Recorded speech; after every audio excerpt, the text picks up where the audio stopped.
So hey guys, my name is Sachin और आज की वीडियो में हम स्टार्ट करने वाले एक बहुत इंपॉर्टेंट कोर्स की जिसका नाम है बेसिकली नाम तो नहीं बोल सकते, लेकिन हम क्या करने वाले हैं कि ये कोर्स उन लोगों के लिए जो कि करंटली सी लैंग्वेज में काम कर रहे हैं और सी प्लस प्लस में स्विच होना चाहते हैं।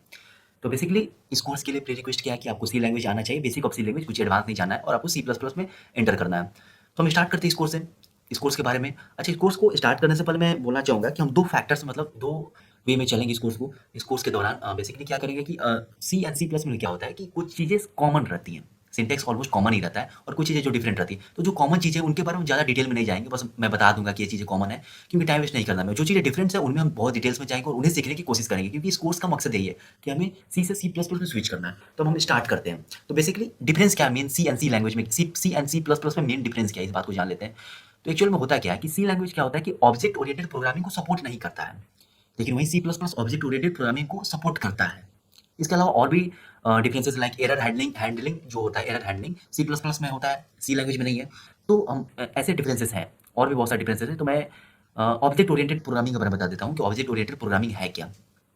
तो basically C plus plus language object oriented programming को सपोर्ट करता है। तो बेसिकली ऑब्जेक्ट ओरिएंटेड प्रोग्रामिंग की एक पर्टिकुलर कॉन्सेप्ट को फॉलो करता है कुछ हद तक, जिसका नाम है DRY प्रिंसिपल, जो कि है do not repeat your self.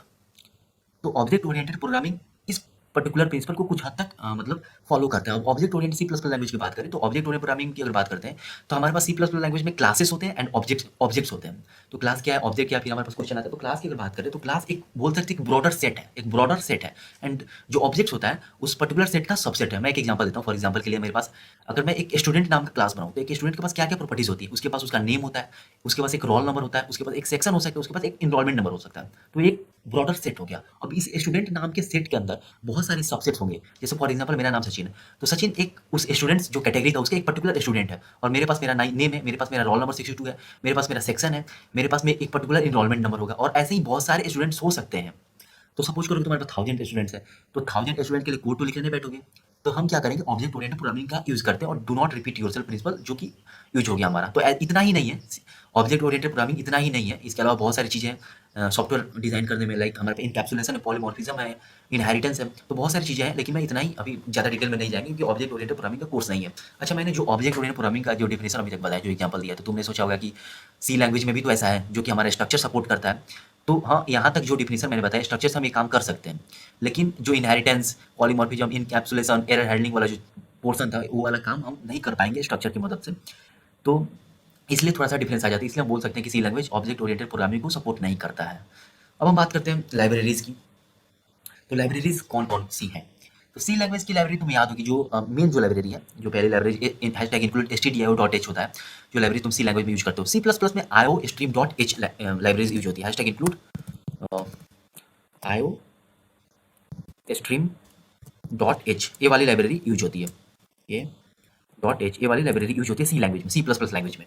अब देखो क्या खास बात क्या है कि सी प्लस प्लस एक बहुत ही स्ट्रॉन्ग लाइब्रेरी को मतलब कंसिस्ट करता है। बहुत सारे लाइब्रेरीज इसमें इंक्लूडेड है सी प्लस प्लस लैंग्वेज में। अब इतनी सारी लाइब्रेरीज है, उनके नाम को याद रखना बहुत ही मुश्किल है।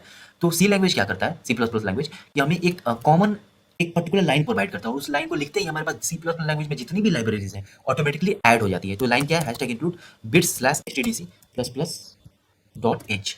तो इस लाइन को लिखने के साथ सी प्लस प्लस में जितनी भी लाइब्रेरीज है ऑटोमेटिकली ऐड हो चुकी है और तुम्हें कुछ नहीं करना। अब किसी भी लाइब्रेरीज का नाम याद नहीं रखना है, बस ये सिंगल लाइब्रेरीज का नाम लिखेंगे, लाइब्रेरी का नाम लिखेंगे और ऑटोमेटिकली सारी लाइब्रेरीज ऐड हो चुकी है। नेक्स्ट, बाकी सारा चीज सेम रहेगा।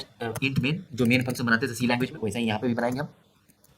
अब हम बात करते हैं डेटा टाइप्स की। तो डेटा टाइप सेम रहता है, जो सी लैंग्वेज में डेटा टाइप रहता है वही सी प्लस प्लस में डेटा टाइप्स है। लाइक इंटीजर है, कैरेक्टर है, फ्लॉट है, डबल है, स्ट्रिंग्स है, सेम डेटा टाइप है और कुछ नहीं है, कोई डिफरेंस नहीं आने वाला है।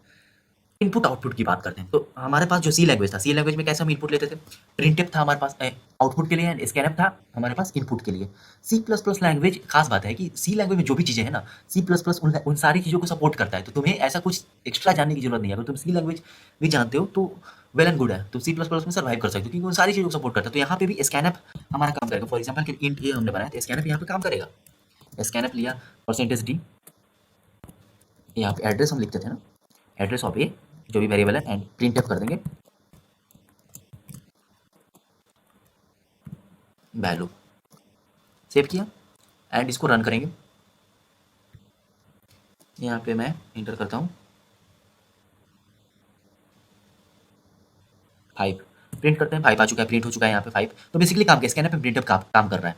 लेकिन एक्स्ट्रा क्या, extra C plus plus language क्या प्रोवाइड करता है इनपुट आउटपुट के लिए, तो हमारे पास इनपुट आउटपुट के लिए सी आई एन फंक्शन होता है इनपुट के लिए, एंड हमारे पास आउटपुट के लिए सी आउट फंक्शन होता है। सी आई एन क्या होता है कि इनपुट के लिए होता है, एंड सी आउट आउटपुट के लिए होता है। अब स्कैनर प्रिंटअप के लिए फॉर्मेट स्पेसिफायर पास करो, बार बार करो, बहुत इसमें झमेला है। तो इस चीज़ से बचने के लिए सी आई एन सी आउट बहुत ईजी होता है। तो कैसे लेते हैं इनपुट, देखो, तो जब भी हम इनपुट लेते हैं तो सबसे पहले सी आई एन लिखना पड़ेगा। उसके बाद हमें क्या करना होगा कि greater double greater than use करना पड़ता है हमें। जब भी किसी वेरिएबल को इनपुट लेंगे तो उससे पहले हमें क्या करना होगा कि जो डबल ग्रेटर देन साइन होता है, ग्रेटर देन का साइन रहता है, उसको 2 बार यूज करना पड़ता है। फॉर एग्जांपल के लिए मुझे ए के लिए इनपुट लेना है तो एक ए से पहले मुझे 2 बार ग्रेटर देन का साइन यूज करना होगा। उसी तरह अगर मुझे बी लेना है, बी के लिए इनपुट लेना होगा तो मुझे बी के लिए यहाँ पे करना होगा। उसी तरह मुझे सी के लिए लेना है तो यहाँ पे कर दूंगा मैं सी। अगर उसी तरह मुझे आउटपुट लेना है तो आउटपुट के लिए मुझे क्या करना होगा कि डबल लेस देन का साइन यूज करना होता है। तो ए पहले तो सी आउट फंक्शन लिखूंगा, उसके बाद जिसको आउटपुट करना है तो उससे पहले डबल लेस देन का करूंगा, लेस देन का साइन लिखूंगा। बी सी हो गया, मेरा काम कर रहा है। तो अब इसे कोड करके देखते हैं। एक्चुअली में यहाँ मैंने कमेंट कर दिया था। अब देखो यहाँ पे मैं अगर सी आई एन लिखने की कोशिश करता हूँ, यहाँ पे दो वेरिएबल मैं बना लेता हूँ, एक ए एंड बी बना लेता हूँ। सी आई एन ए को इनपुट लेना है तो सबसे पहले मैंने क्या बताया था कि सी आई एन लिखना होगा, उसके बाद आपको डबल ग्रेटर देन यूज करना पड़ेगा, उसके बाद वेरिएबल का नाम। तो ए इनपुट हो चुका है, फिर हम बी के लिए डबल ग्रेटर देन यूज करेंगे, एंड फिर बी लिखेंगे। सेमी कॉलन तो सी लैंग्वेज में भी यूज करते थे। सी आई एन पे यहाँ पे देखो, सी आई एन पे एरर दिखा रहा है, identifier C I N is undefined, यानी सी आई एन को हमारा जो कंपाइलर है पहचान नहीं पा रहा। तो बेसिकली सी आई एन क्या होता है हमारा, सी आई एन स्टैंडर्ड जो लाइब्रेरी रहती है, स्टैंडर्ड लाइब्रेरी के अंदर डिफाइन है। तो यहाँ पे हमें लिखना होगा एसटीडी, और ये जो डबल कॉलन हमने यूज किया इसका मतलब होता है स्कोप, किस स्कोप में है। स्कोप तो समझते होगे, basically global scope, local scope जो होता है उसको तुम समझते होगे। तो यहाँ पे हो गया हमारा, एंड उसके बाद हम क्या करेंगे, STD C out A B, and यहाँ पे कर दिया हमने, सेव कर दिया। इनपुट आउटपुट के लिए आई थिंक तुम समझ गए कैसे करते हैं हम। सबसे पहले सी आई एन फंक्शन लिखते हैं, एंड उसके बाद डबल इनपुट ले रहे हैं तो उस केस में आपको डबल ग्रेटर देन, उसके बाद वेरिएबल का नाम, एंड अगर आउटपुट कर रहे हैं तो उस केस में double less than and variable का नाम। और C out function, C out लिखना नहीं भूलेंगे। And since C I N and C out हमारा एसटीडी लाइब्रेरी के अंदर है तो यहाँ पे एसटीडी उसके बाद डबल कॉलन लिखना पड़ता है, और उसके बाद सेव करने के बाद हम रन कर देंगे कोड को। तो यहाँ पे हम 1 एंड 2 प्रिंट करके देखते हैं, 1 एंड 2, 1 एंड 32 तो 132 प्रिंट हो गया। बेसिकली यहाँ पे हमने कोई स्पेस नहीं दिया इसलिए 132 प्रिंट हुआ है, लेकिन एक्चुअल में 1 अलग है 32 अलग है एक साथ। तो ऐसे काम कर। अब देखो यहाँ पर भी इतना लिखना पड़ रहा है, एसटीडी लिखना पड़ रहा है, उसके बाद डबल कॉलन लिखना पड़ रहा है, तो देखने में थोड़ा सा बेकार लगता है, भद्दा लगता है। तो इस चीज़ से बचने के लिए हम यहाँ पे क्या कर सकते हैं, हम यहाँ पे लिख सकते हैं STD using, using keyword use करेंगे, using STD C I N, यानी हमने अपने कंपाइलर को बता दिया भैया कि जो मेरा सी आई एन फंक्शन है, जो मेरा सी आई एन फंक्शन है वो कहाँ से है, वो हमारा स्टैंडर्ड लाइब्रेरी का सी आई एन फंक्शन है। एंड उसी तरह हम क्या करेंगे, यूजिंग एसटीडी सी आउट करेंगे।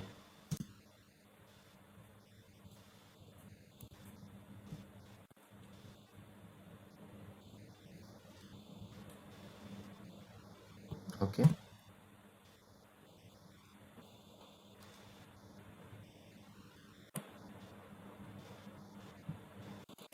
हो गया हमारा। तो यहाँ पे हमने बता दिया अपने कंपाइलर को कि यहाँ पे हमें जो C I N and C out function use करना है वो हमारा स्टैंडर्ड लाइब्रेरी का C I N and C out है। सेव कर दिया, रन करेंगे। हाँ 1 एंड 2, तो 1 2 प्रिंट हो गया काम कर रहा है हमारा। लेकिन स्टैंडर्ड लाइब्रेरी में तो बहुत सारी चीज़ें हैं, अगर मान लो कि सी एन सी आउट के अलावा और कुछ चीज़ें यूज करनी होगी तो हमें एक्सप्लिसिटली यहाँ पे डिफाइन करना पड़ रहा है। तो इस चीज़ से बचने के लिए भी हमें सी प्लस प्लस कुछ प्रोवाइड करता है, और उसका नाम क्या है, यूजिंग नेम स्पेस एसटीडी।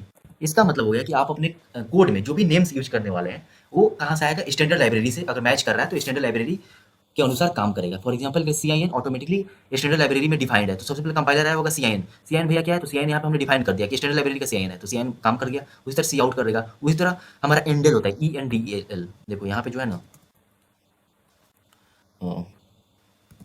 एंडल होता है। एंडल बेसिकली क्या करता है कि हमारे लाइन को चेंज कर देगा, यानी ए अलग लाइन में बी अलग लाइन में प्रिंट होता है। तो ये भी स्टैंडर्ड लाइब्रेरी में डिफाइंड है।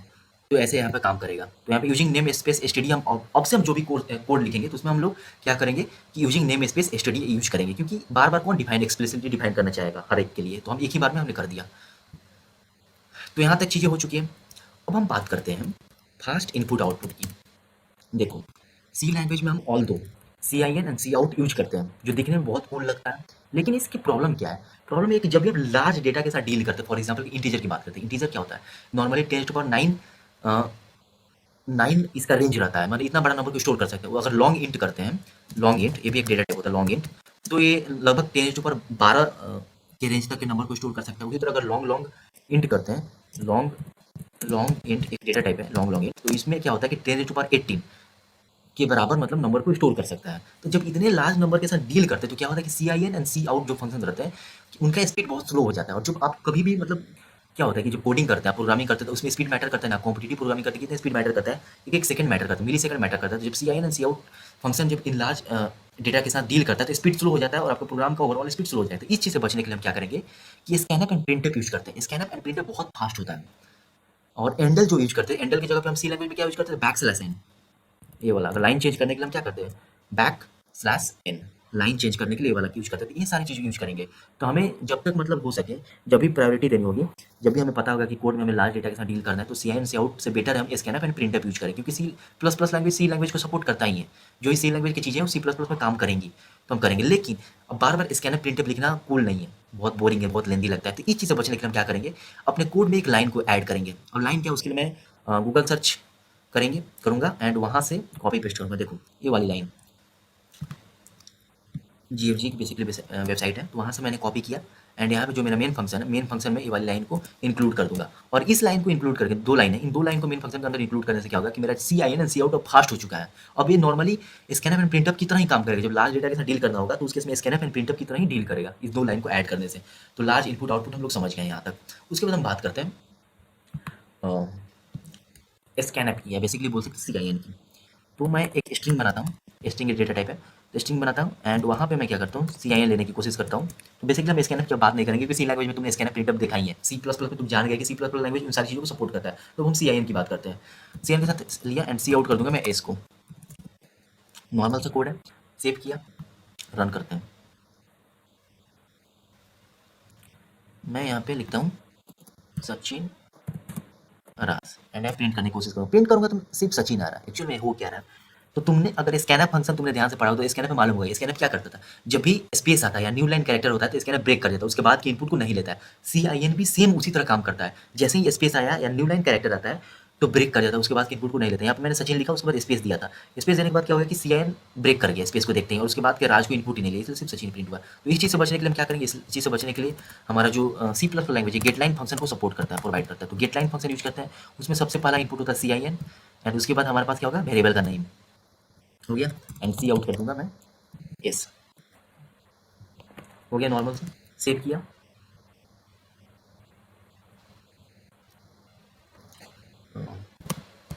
सचिन राज, सचिन राज प्रिंट हो चुका। तो गेट लाइन फंक्शन यहाँ पे काम कर रहा है सही से। तो यहाँ तक तुम चीज़ें समझ गए। अब हम बात करते हैं लूप्स की, क्योंकि बेसिक चीज़ें हमने बता दी। लूप्स क्या क्या, तो लूप सेम ही है। जो सी लैंग्वेज में फॉर लूप था यहाँ पर भी, वाइल लूप जो सी लैंग्वेज में था यहाँ पर भी वही है, do while loop C language में यहाँ पर भी वही है। डिफरेंस क्या है, डिफरेंस मैं बताता हूँ क्या है। मैं एक एरे बनाता हूँ 5 साइज का, उसमें कुछ वैल्यूज़ को इंक्लूड कर देता हूँ, 1 2 डिसाइन कर देता हूँ, 3 4 5, 5 वैल्यूज है।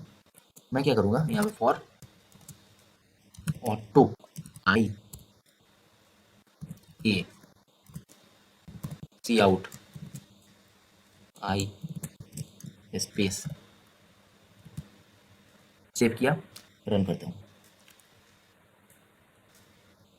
1 2 3 4 5 आ चुका है। तो ऑटो कीवर्ड यहाँ पे डिफरेंस है। ऑटो कीवर्ड क्या करता है, ऑटो कीवर्ड होता है ना, ऑटोमेटिकली डेटा टाइप को वेरीफाई कर देता है। यहाँ पे मैंने क्या लिखा है देखो, पूरी इस कोड का मतलब ऑटो आई ए का मतलब क्या है, ऑटो आई ए का मतलब हो गया कि इंट आई, जहाँ पे ऑटो सेंस क्या है, आई क्या, आई किस टाइप का, इंटीजर टाइप का है ना। तो यहाँ पे ऑटोमेटिकली जो ऑटो कीवर्ड है आई को इंटीजर डिक्लेयर कर दे रहा है, और आई यहाँ पे ए के अंदर जो वैल्यूज है उनको इंक्लूड कर रहा है। जो ये वाला जो कॉलन यूज किया है ना, ये कॉलन इन कीवर्ड को रिप्रेजेंट करता है, मतलब आई इन ए, फॉर आई इन ए। ये क्या, इस पूरे लाइन का मतलब क्या होगा, फॉर इंट आई इन ए, इस लाइन का मतलब हो गया। ऑटो कीवर्ड क्या होता है कि ऑटोमेटिकली हमारा क्या करता है, जो डेटा टाइप रहता है उसको मतलब फाइंड कर देता है कि कौन सा डेटा टाइप है। यहाँ पे ऑटोमेटिकली उसने क्या किया कि सिंस ए को देखा ए इंटीजर टाइप का है, तो आई को भी इंटीजर उसने असाइन कर दिया। इस कॉलन का मतलब क्या होता है, जो कॉलन मैंने दिया है इस कॉलन का मतलब होता है इन इन कीवर्ड है, यानी जो आई है ए के अंदर वाली जो वैल्यूज है उनको रेफर कर रहा है, यानी 1 2 3 4 5 को रेफर कर रहा है आई यहाँ पे। तो यहाँ पे हमने सिर्फ आई को प्रिंट किया, तो यहाँ पे 1 2 3 4 5 यहाँ पे देख सकते हो आउटपुट में 1 2 3 4 5 प्रिंट हो चुका है। तो ऑटो कीवर्ड यहाँ पे होता है एंड यहाँ पे जो कॉलन वाला है, तो ये सिंटेक्स याद रखना तुमने, क्योंकि बहुत फास्ट सिंटेक्स है और बहुत हेल्प करेगा जब advance C plus plus language में जाएंगे, तो यहाँ पे बहुत यूज करता है ऑटो कीवर्ड। इतना बड़ा बड़ा डेटा टाइप हम नहीं लिख पाएंगे, तो ऑटोमेटिकली डेटा टाइप को रिकॉग्नाइज कर लेता है कि कौन सा डेटा टाइप है, एंड उसके अंदर के वेरिएबल को, अगर उसके अंदर के वैल्यूज को कोई भी हमारे पास डेटा टाइप है तो उसके अंदर के वैल्यूज को हमें रेफर करना है तो हम कॉलम के द्वारा कर सकते हैं। और मान लो कि सपोज करो कि नॉर्मली सी लैंग्वेज में इस चीज़ को कैसे प्रिंट करते हो, तो सी लैंग्वेज में प्रिंट करने के लिए हम क्या करते हैं, फॉर इंटीजर बनाते हैं, for int I equal to 0, I less than 5, I plus plus ऐसे करते हैं हम, सी आउट ए ऑफ आई, ऐसे करते हैं ना हम, ऐसे करते सी लैंग्वेज में।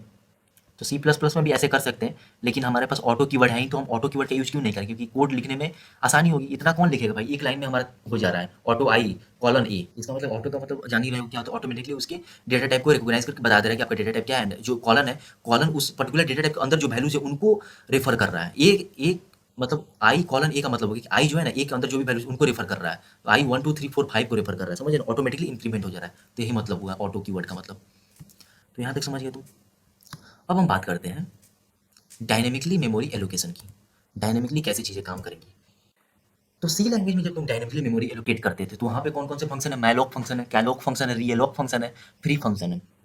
ये सारी चीज़ें सी प्लस प्लस में भी सपोर्ट करती हैं, लेकिन सी प्लस प्लस हम जानते हैं कि कुछ एक्स्ट्रा करता है। तो सी प्लस प्लस हमारे पास दो कीवर्ड देता है, एक न्यू कीवर्ड एंड दूसरा हमारा न्यू कीवर्ड के द्वारा हम क्या करेंगे, डायनेमिकली मेमोरी असाइन कर देंगे, एलोकेट कर देंगे। हमारे पास एक होता है डिलीट कीवर्ड, जिसे हम डिलीट कर देते हैं। डिलीट करना तुम जानते होगे क्या होता है, कि जब भी हम डायनेमिकली मेमोरी एलोकेट करते हैं तो हमारा जो हीप सेक्शन मेमोरी रहता है तो वहाँ पे जाके स्टोर हो जाता है। और जो नॉर्मल देखो एक्चुअल में क्या होता है कि जो भी हम नॉर्मली फंक्शन बनाते हैं, जो वेरिएबल बनाते हैं, वो क्या होता है कि स्टैक सेक्शन मेमोरी में जाता है। जो मेमोरी बहुत सारे हिस्सों में बटी है, उसमें एक स्टैक सेक्शन रहता है। स्टैक सेक्शन में जो भी वेरिएबल्स बना रहे हैं, जो भी फंक्शन नॉर्मल बना है, वहाँ पे स्टोर हो जाता है। और एक बार जब फंक्शंस का काम खत्म हो जाता है तो ऑटोमेटिकली स्टैक सेक्शन से खाली हो जाता है, समझ गया ना। और अगर खाली हो जाता है और सपोज करो कि अगर स्टैक में स्टैक भरता जा रहा है तो एक स्टैक का लिमिट होता है, और जैसे लिमिट क्रॉस होता है तो हमारे पास एक एरर आता है जिसका नाम है स्टैक ओवरफ्लो। हीप सेक्शन जब भी हम डायनेमिकली मेमोरी क्या बनाते हैं तो उसके क्या होता है उस केस में, कि हीप सेक्शन में जाके स्टोर हो जाता है। अब हीप का साइज बड़ा रहता है तो साइज को उतना इशू नहीं रहता, लेकिन हीप भी फ्लो ओवरफ्लो करता है, लीक करता है, क्योंकि उसका भी एक लिमिट होता है। तो हम इसीलिए हम क्या करते हैं, जब भी हम डायनेमिकली मेमोरी एलोकेट करते हैं तो ऑटोमेटिकली वो क्लियर नहीं होगा, हमें एक्सप्लिसिटली क्लियर करना रहता है हीप सेक्शन से। तो इसलिए हम फ्री फंक्शन का यूज करते थे या डिलीट कीवर्ड का यहाँ पे यूज करेंगे। अब देखो न्यू फंक्शन मैलोक, कैलोक तो जानते ही हैं कैसे करेंगे। मैलोक के अंदर साइज पास करते थे, एक एड्रेस रिटर्न करता था। अब देखो न्यू कीवर्ड की बात करते हैं। फॉर एग्जाम्पल कि मुझे एक, अब तुम्हें इतना मालूम होगा कि जिस तरह के हम एड्रेस, जिस तरह के हम बनाते हैं, मतलब एड्रेस को स्टोर करना रहता है। फॉर एग्जांपल के लिए सपोज करो कि इंटीजर टाइप के वेरिएबल का एड्रेस मुझे स्टोर करना है, तो मैं क्या करूँगा, इंटीजर टाइप का ही पॉइंटर बनाऊंगा। अगर कैर टाइप का स्टोर करना है तो कैर टाइप का ही पॉइंटर बनाऊंगा। तो इंट एस्ट्रिक पी मैंने बनाया, उसके बाद मैंने न्यू कीवर्ड लिखा, न्यू के बाद मैं डेटा टाइप लिखता हूँ। न्यू कीवर्ड के बाद क्या लिखा जाता है, सिंटेक्स याद रखना, न्यू कीवर्ड के बाद हम डेटा टाइप लिखते हैं कि कौन से डेटा टाइप का आपको एलोकेट करना है। तो मुझे इंटीजर के एलोकेट करना है एंड मुझे यहाँ पे अगर कोई वैल्यू डालना है तो मैं सपोज करो 7 डाल दिया। तो एक्चुअल में हुआ क्या, मैंने यहाँ पे 7 डाले थे। एक्चुअल में क्या हुआ कि न्यू कीवर्ड के द्वारा एक इंटीजर टाइप का ब्लॉक क्रिएट हुआ होगा मेमोरी में, जिसमें आपका 7 स्टोर हो गया होगा और उसका एड्रेस पी में चला गया होगा। मैं यहाँ पे क्या करूँगा, सी आउट एस्ट्रिक पी प्रिंट कर दूंगा। तो हमारा कितना प्रिंट होना चाहिए, 7 आना चाहिए आंसर में। एरर कुछ आ रहा है, क्योंकि एरर इसलिए लगा कि यहाँ पे हमने सेमीकोलन लगाना भूल गए थे। रन किया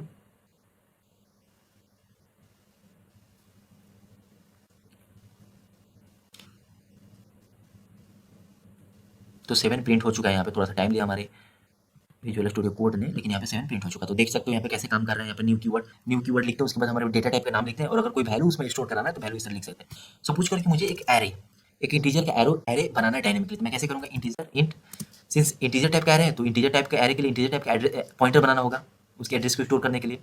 तो इंट एस्ट्रिक मैं क्यू बना दूंगा। अच्छा मैंने यहाँ पे क्या किया कि जैसे ही यहाँ पे हम एक चीज़ भूल गए, मैंने क्या बताया था कि हमें डिलीट करना रहता है, रिमूव करना रहता है हीप सेक्शन से। तो मैं डिलीट कर दूंगा, उसके बाद पी लिख दूंगा। बेसिकली पी क्या है, पी एक पॉइंटर जो कि एड्रेस ऑफ उस पर्टिकुलर वेरिएबल को रिप्रेजेंट कर रहा है। तो मैं डिलीट कीवर्ड के बाद एड्रेस पास करता हूँ, पी में एक एड्रेस स्टोर है, बस इस बात को ध्यान में रखना।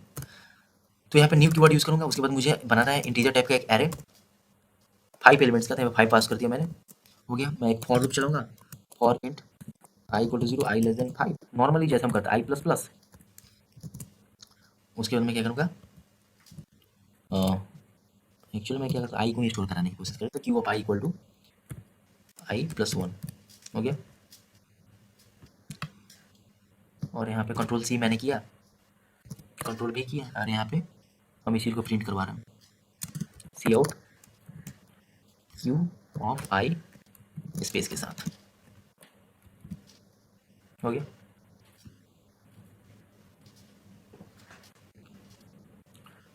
सेवन 1 2 3 4 5 7 हमने प्रिंट कराया था क्या? अच्छा यहाँ पे 7 हमें प्रिंट करने की जरूरत ही नहीं।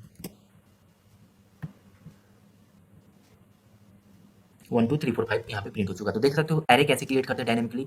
न्यू कीवर्ड यूज करते हैं, उसके बाद हमें डेटा टाइप एंड उसके बाद हम सिंस हमें एरे क्रिएट करना है तो जानते हो कि स्क्वायर स्क्वायर ब्रैकेट यूज करते हैं उसके साइज को बताने के लिए। नॉर्मली हो गया। अब देखो जब मैंने एरे क्रिएट किया होगा तो एरे का जो पहला ब्लॉक है ना, एरे का जो पहला ब्लॉक है उसका एड्रेस यहाँ पे क्यू में स्टोर किया होगा, क्यू में स्टोर हुआ होगा। और उस सिंस एड्रेस कॉन्टिन्यूअस होगा क्योंकि एरे हम बना रहे हैं तो कॉन्टिन्यूअस एड्रेस होगा, तो इसलिए हम क्या कर रहे हैं यहाँ पे ट्रेवर्स कर पा रहे हैं। तो ऐसे करते हैं, सिंटैक्स इसका ये वाला है। तो डायरेक्टली यही हो गया। हम अब इसके अलावा हम क्या करेंगे, स्ट्रक्चर बना के देखते हैं। स्ट्रक्चर की बात करते हैं, सी प्लस प्लस लैंग्वेज में स्ट्रक्चर कैसे काम करता है। तो वही सेम होगा जो सी लैंग्वेज में बनाते हैं ना, वैसा ही सेम स्ट्रक्चर होता है यहाँ पर भी। देखो एक बना के देखता हूँ, स्ट्रक्ट स्टूडेंट। यहाँ पे मैं क्या बनाऊँ, एक नाम होगा मेरा स्टूडेंट का, स्ट्रिंग एस एंड उसका एक रोल नंबर होगा, इंट रोल। इतना काफ़ी है। सी लैंग्वेज में भी ऐसा ही करते हैं, सिंपल है, ऐसा ही ना करते हैं सी लैंग्वेज में। सी प्लस हम क्या करेंगे, अब सिंस मेरा डेटा टाइप क्या, डेटा टाइप यहाँ पे स्ट्रक्ट कीवर्ड है, डेटा टाइप एसटीयू है।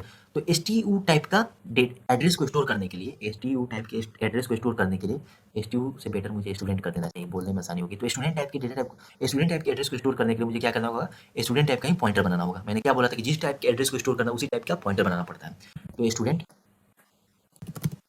स्टूडेंट मैंने लिखा, एस्ट्रिक एस लिखा एंड उसके बाद मैं क्या करूँगा, न्यू कीवर्ड का यूज करूँगा एंड उसके बाद डेटा टाइप क्या है, मेरा डेटा टाइप स्टूडेंट है, हो गया, क्रिएट हो गया। एंड उसके बाद मैं क्या करूँगा, एस में कुछ वैल्यूज पास करके देखता हूँ, एस ओके ओके यहाँ पे नहीं करना है यार, एस में कुछ वैल्यूज पास करके एरो ऑपरेटर यूज करूँगा। तो यहाँ पे एस मेरा वहाँ पे वेरिएबल मैंने डिक्लेयर किया था, तो वहाँ पे मैं यहाँ पास करूँगा सचिन एंड यहाँ पे एस रोल में मैं पास कर देता हूँ 62 एंड यहाँ पे सी आउट कर देता हूँ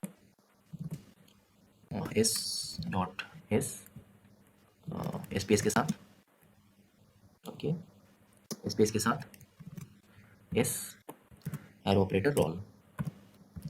तो I think it should work fine. अच्छा, जो लोग को सी, जिन लोगों को सी लैंग्वेज में स्ट्रक्चर यूज किया होगा फ्रीक्वेंटली, जिन लोगों ने यूज किया होगा सी लैंग्वेज में, तो उन्हें अभी तक डिफरेंस पता चल गया होगा कि सी प्लस प्लस लैंग्वेज में स्ट्रक्चर कैसे काम करता होगा। कोड को देख के, सिंटैक्स को देख के पता चल गया होगा उन्हें। फिर मैं बताता हूँ, इस प्रोग्राम को पहले रन करके देखते हैं। सचिन और 62 प्रिंट हुआ होना चाहिए, देखते हैं काम कर रहा है कि नहीं। सचिन एंड 62 प्रिंट हो चुका है। देखो सी, अब डिफरेंस क्या था, सी लैंग्वेज में हम जब भी स्ट्रक्चर बनाते थे तो हर बार मुझे स्ट्रक्ट जो कीवर्ड है ना उसका यूज करना पड़ता था यहाँ पे, जैसे स्ट्रक्ट स्टूडेंट, स्ट्रक्ट स्टूडेंट ऐसे करना पड़ता था। लेकिन यहाँ पे सी प्लस प्लस लैंग्वेज में हम लोग बस डेटा टाइप का नाम भी लिखेंगे ना तो ऑटोमेटिकली हमारा काम चल जाएगा, कुछ स्ट्रक्ट कीवर्ड लिखने की जरूरत नहीं है बार बार, बाकी सारा सेम है। यहाँ पे न्यू की जगह मैलॉक यूज कर सकते थे, लेकिन यहाँ पे न्यू कीवर्ड की बात करेंगे कि मैलॉक तो यूज करके आए होंगे सी लैंग्वेज में, तो यहाँ पे न्यू कीवर्ड है, डेटा टाइप हमने लिख दिया। तो क्या एक्चुअल में क्या हुआ होगा कि स्टूडेंट टाइप का जो डेटा टाइप है एक मेमोरी में स्पेस क्रिएट हो गया होगा। अब स्टूडेंट टाइप का डेटा टाइप का साइज कितना है, तो साइज यहाँ से कैलकुलेट होगा, स्ट्रिंग का जो साइज है प्लस इंटीजर का जो साइज है दोनों को ऐड करके एक ब्लॉक क्रिएट हुआ होगा, और उतना साइज का हमारे मेमोरी में एक ब्लॉक क्रिएट हो गया होगा, बस वही स्टूडेंट का साइज हो गया। और उस साइज का एड्रेस हमें एस्ट्रिक एस में प्रेजेंट है, और उसकी मदद से हम यहाँ पे सचिन स्टोर कर पा रहे हैं, यहाँ पे रोल नंबर स्टोर कर पा रहे हैं। तो एड्रेस यहाँ पे जो गेम चल रहा है ना, एड्रेस से गेम चल रहा है, बस इस बात को ध्यान रखें। न्यू कीवर्ड क्या करता है, न्यू कीवर्ड एक डेटा टाइप को लेता है, डेटा टाइप का मैलॉक क्या करता है, मैलॉक आपको साइज लेता है, उस पर्टिकुलर डेटा टाइप का साइज लेता है। न्यू कीवर्ड क्या करता है, बस उस डेटा टाइप का नेम को लेता है और एक एड्रेस देता है, उस डेटा टाइप मेमोरी में जहाँ स्टोर हुआ होगा वो डेटा टाइप उसका एड्रेस देता है, और एड्रेस को हम यहाँ पे एस में स्टोर कर दिए, और उस एड्रेस की मदद से उस डेटा टाइप के अंदर जो भी वेरिएबल्स हैं उनको एक्सेस हम कर पा रहे हैं। डेटा टाइप का साइज हम देखते हैं कि उसके अंदर मौजूद वेरिएबल्स पर डिपेंड कर रहा है। तो ऐसे हमारा स्ट्रक्ट काम करता है।